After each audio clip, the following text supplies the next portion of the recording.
Well, here we go again. It's Friday night, the weeks just fly by, and it's the Paul McNally reprise show. And we do have a and we do have a pre this week. So welcome, Paul. Welcome, Paul, again. Welcome, Paul. Yeah. Well, where to start, except for what a brilliant performance and results last Saturday. Yeah. Where do we start with that? I think it was exceptional just from the first minute to the last minute of that game, wasn't we? I think we were resolute. I said it in my after-match interview. We were resolute. I thought we were fantastic.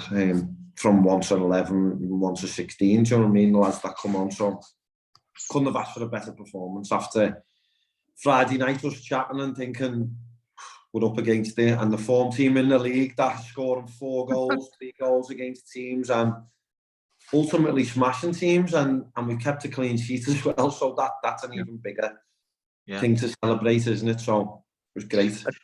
We referenced in last Friday's one, Paul, that they are a team who, when they get one, can quickly go 2, 3, 4, bang, bang, bang. And we just never afforded them that opportunity. They had, as far as I recall anyway, they had one great chance just before the end of the half. The left back ran along and cut in. Ben makes a great save. Ben had some pot shots and things to save and did well on crosses and what kind of... But they just couldn't break our backline down, could they? No, and you've just alluded to that they had the one opportunity, which it was a big opportunity. And my argument at the time was it shouldn't have been getting played, because at that time we were at least 3 or 4 minutes over extra time. He'd only said 1 minute. They were disagreeing on the sidelines and they were saying they should have had a penalty, but no, it shouldn't have even been on. And we've dealt with it well. It become like the last 5 or 10 minutes of that first half become like a bit of a basketball game, and it was going back and forwards. I didn't want that because we were winning 1-0. If we were chasing the game, you want it similar, don't you? But we seen it out for the half, and then after the half, instead of them getting stronger, I thought we got stronger. I thought we kicked on another gear then.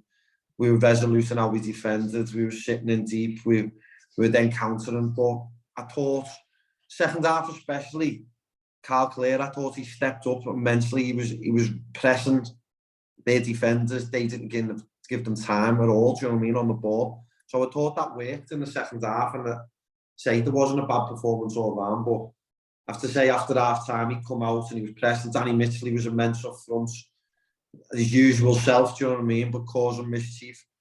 And the midfielders and defence, it was a perfect team performance, do you know what I mean? You can always pick bones in whatever, but you're saying you're playing Clitheroe and you're keeping a 0, you're saying we've done well then, haven't we? Do you know what I mean? And then you're scoring 2. You know, the name Sefton Gonzalez strikes fucking fear into our hearts and those of our supporters. So everyone was aware that these can really, really hurt us. So, as you say, to come away with a 0, and they didn't really break us down. They played well as well. And I thought Sefton actually had a really good game. He did. His bits and pieces kind of way, but we never give him the chance to bang one, did we, or anything like that. And the long throws and the corners, we were very, very strong on those. And that's a way that really they just break you down eventually. So, yeah, it was just great. What a great day, though. I've said it in the past. In this league, defeats come along just around the next defeat, just around the corner anyway. But a performance like that, really fantastic to be celebrated, and just shows what we're capable of. I said it, didn't I, after the game to Sam and Mike, that it was for the fans, that one, because of previously going to Kids Grove. It's not just because of that one performance, but I felt it was a proper club win that day, if that makes sense. Do you know what I mean? The team, I thought we'd done our job on the pitch and around it, and I think the fans and yourselves done it off it. And I think it was one that the club should celebrate, do you know what I mean? And we don't win nothing from it, obviously, but we've won 3 points and we push on, and it's just a barometer of what we expect and where we want to be, do you know what I mean? We want to be challenging, we want to be in them type of games where we play in them and they're looking at us as if to come to us and say, oh, we've got to beat them. So it's just a good barometer to see where we are, and I feel we're progressing, because probably a couple of months ago, we probably wouldn't have got that result. And that's no disrespect to anyone who's played for us or how we've been in the past. We probably would have wilted at 1-0 and conceded and then got beat 2-1 or something, do you know what I mean? But we're a bit more resolute, and I keep using that word resolute. It is, we're a bit more strong man, a bit more about the team. We're playing for each other. They're all playing for each other and for the club, so that's great, and it should be celebrated by everyone. Yeah, totally agree. And there isn't someone who thought had a bad game. Thought everyone played well. A new lad, Conte, who got the supporters man of the match. I want to talk to you though about Mitchley. If you know, to bring, we haven't really spoke about Danny in the past, have we? But the shift that he puts in, largely unseen, because he's not doing fancy flicks or whatever, eye-catching stuff, but battling against two big lug centre halves normally on his own and matching them physically every minute of the game and being a bastard as well, which is great. You want that for your players, don't you? I mean, you spoke highly enough of him there, and Danny, look, he's played for me for a few years now. I can't speak any more highly of him. He's the best compliment I can give him is everything starts. Well, it shouldn't start through him, but everything's set from him. He's the first line of our defence. He's the first line of our attack. And everything goes from there, do you know what I mean? And anything around him, he sets the tempo, he sets the goal and how we are on the day. And as a defender, you wouldn't like to play against him, because if the ball's not there, he's in and around here, isn't he? He gets his body in, as you said. It's very, very workmanlike, and he's unselfish. That's the best way. So he scored 10 goals or 11 goals this season, hasn't he? And when you look at it, you think, oh, he could have probably scored 20 goals, and he'll probably be the first to admit that. But Danny Mitchley will never score 25, 30 goals every season because he's unselfish. He goes and does everyone's work, really, and he brings other people into play, and that's the big thing. But last season I had him, and he scored 25, I think, last season. And he must have created about 25, 30. And then the other two players around, he scored the front three combined 81 goals, you know what I mean? So that's why you're up there. Yeah, and that's what I'm saying. It's phenomenal when you get that. It's just, if one's scoring and someone else isn't, it's harder. But at the moment, look, Sefton Gonzalez is one of the main strikers, one of the best strikers in the league. Would have swapped Danny Mitchley for him? No. They're different players, though, don't get me wrong. And what a combination them two would be together, do you know what I mean? And like I say, they'd be fantastic. But Danny, look, his work I don't think it goes unnoticed by lads around the football scene. I think everyone knows what he does. And look, I think there'd be a list as long as you're on. That'd be people be wanting him, do you know what I mean? But he's our player, and he loves it here, and he's doing really well for us. And long may it continue. How did you, on that basis, how did you end up getting him to come to Skem? Where was he at? Because I know he'd finished at Marine.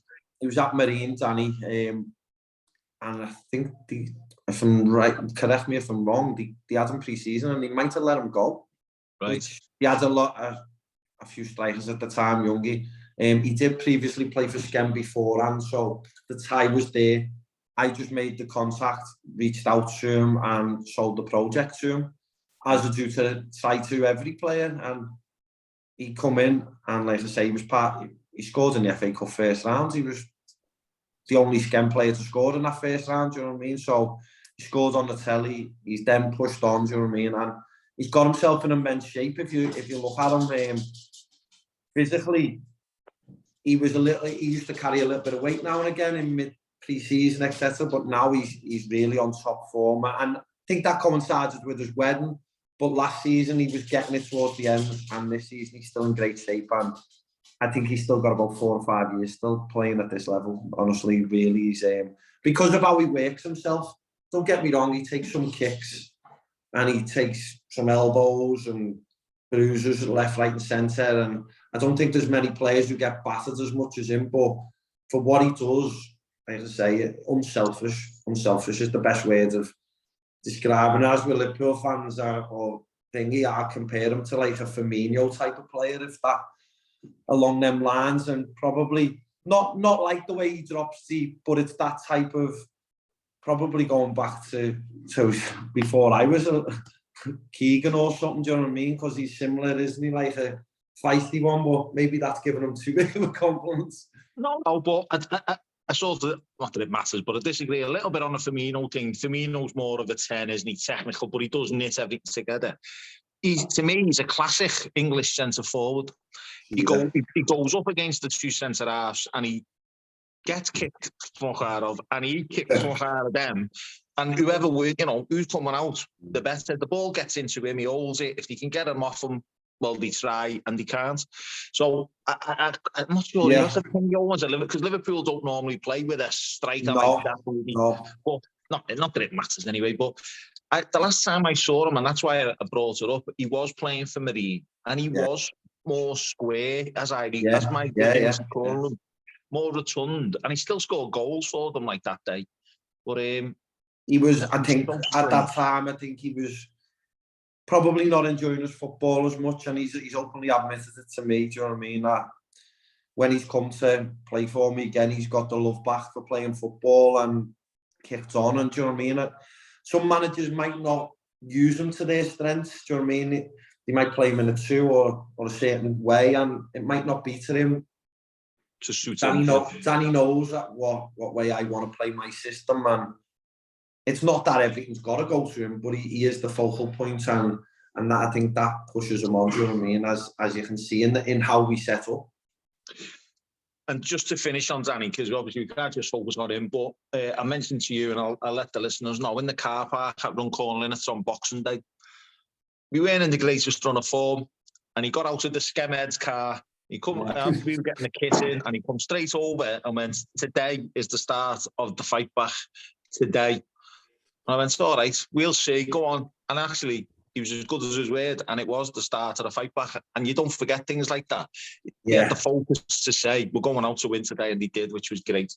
I think what not a lot of people might know, do you know what I mean? He's been captain at other clubs where he's been at, do you know what I mean? So he has got them leadership qualities, and as a number 9, sometimes you get selfish and you don't think you've got that, but he is a proper all-round team player, do you know what I mean? He's everything's about... I think he's selfish in a good way in that sense of he's selfish in a forward way, he is. Yeah. And he's always wanted to score goals, which is, you'd never knock that out of him, but he's unselfish in how he takes the brunt of all of the whacking sort of thing, isn't it, off defenders. He's there, he's putting his body on the line. He does, and can't speak any highly enough of him. Right, okay. Moving on. Well played, Danny. We've got another unwinnable game against the top team tomorrow away at Leek. There's no way we can win. Same again. Listen, they're too good. They're the only team that have... I'd say they're the best team in the league outside Macca's field, probably, because obviously them. But I think personally, the best team that I've seen in this league this season. They're the only team that's absolutely handed us our backsides on a plate this season. Although for... Sorry, Paul, you went music because I got a phone call. Apologise. Oh, it's all right. Don't worry. That handed our backsides on a plate to us this season, and I think for 35 minutes of that game, we were the better team. But they actually had a plan. They set up and they set traps of how to play, triggers how to play on our press, on their press. As soon as we got the ball and we made an error, bang.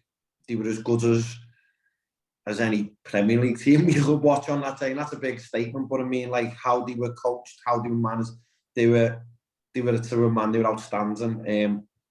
So going there, it's a tough ask, do you know what I mean? They've just been beat, they're going to be wanting to come back and be at us. But I don't think we've got anything to lose. I'll be honest on that. I think we go there, we've got a game plan. I don't think we should be as fearful because we're a different animal to when we played them last time. We're in a good run of form ourselves. We've won 4 out of the last 5, so they might be looking at us a little bit differently, possibly. I don't know. They might be wary of us, do you know what I mean? But we're going there. What'll be tomorrow. We'll have a game plan. We always do have a game plan, and we'll see where that takes us. And to play these teams, you do need a little bit of an element of luck when you're away from home. You need that.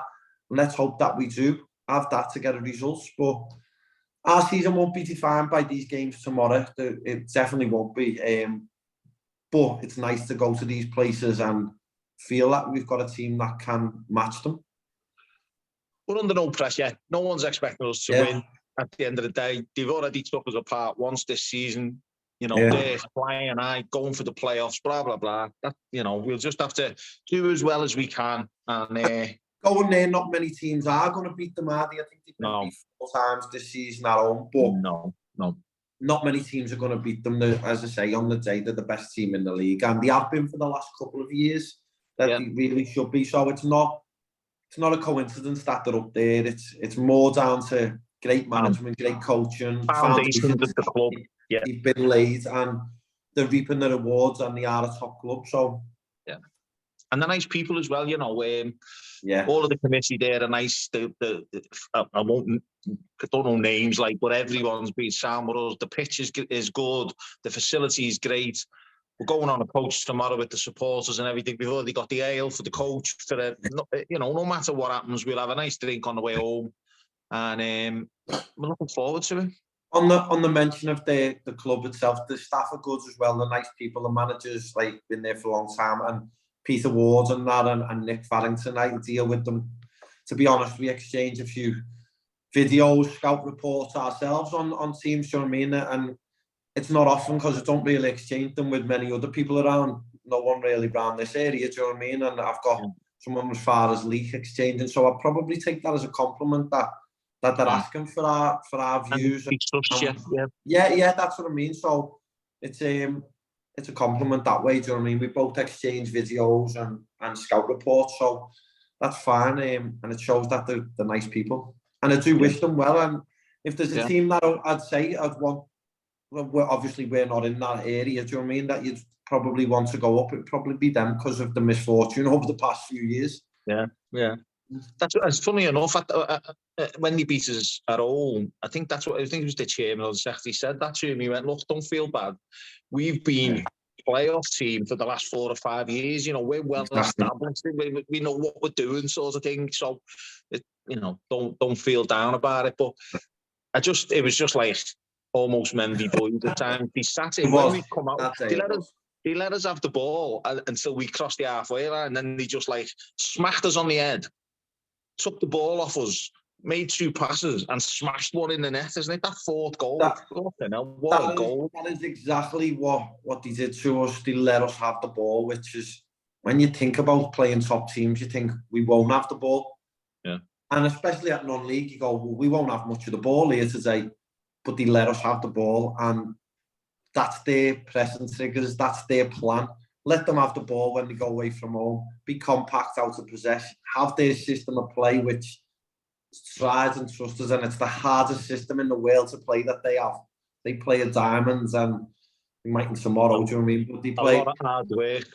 Really hard work. There's no one really plays it in the Football League or Premiership, do they?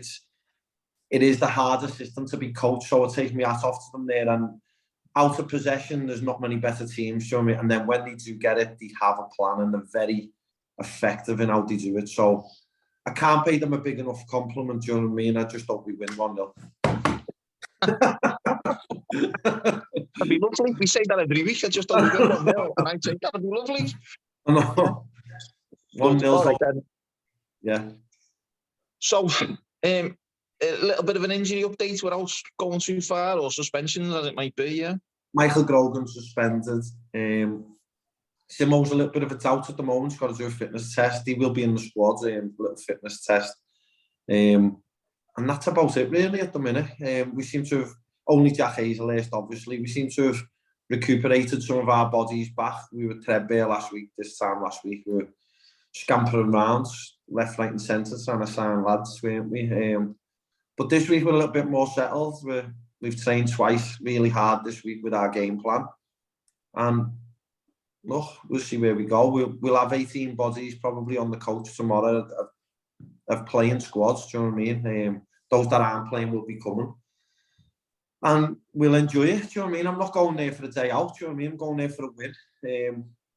And whatever he's up, we'll come home and we'll enjoy it, and then we'll move on to Widnes then after that.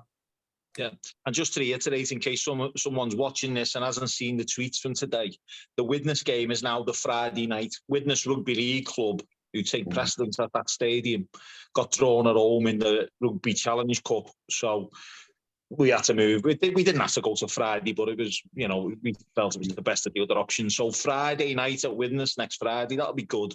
Kick-off 7:45 on the back of 6 wins out of 7 or whatever we'd be by then. Fingers crossed, hopefully. Fingers crossed. That'd be great, but they're on a good, without going too far ahead, they're on a good run of form as well, aren't they? So. Yes, they are, yeah. But we've got to take one game at a time. We'll take tomorrow out the equation and then we look at them then, do you know what I mean? They're a different kettle of fish to Leek, do you know what I mean? Yeah. So we'll take tomorrow out the equation. Okay. Go and have a nice night out with your family, and we'll see you tomorrow. Thanks. I'll see you tomorrow, Paul. Thanks. Ta-ra.